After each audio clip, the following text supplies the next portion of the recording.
హరి ఓం శ్రీ గురుభ్యో నమః. కార్తీక మాసం 3వ రోజు పాటించవలసిన విధి విధానాలు. ముందుగా మనం తినకూడని ఆహార పదార్థములు, ఉప్పుతో కలిసినవి, ఉసిరి పదార్థము మనం భుజించకూడదు. అలానే ఉప్పు దానం చేయవలెను.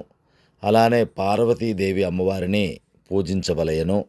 అలానే ఆ నామము ఓం పార్వతే పరమేశ్వర్యే స్వాహ అనే నామాన్ని జపించవలయను. ఓం పార్వతే పరమేశ్వర్యే స్వాహ అనే నామం జపించవలయను. ఇలా చేయడం వల్ల మనకి శక్తి, సౌభాగ్యములనేవి కలుగుతాయి. కాబట్టి అందరూ కూడా పాటించవలసిందిగా మరీ కోరుతున్నాము. స్వస్తి.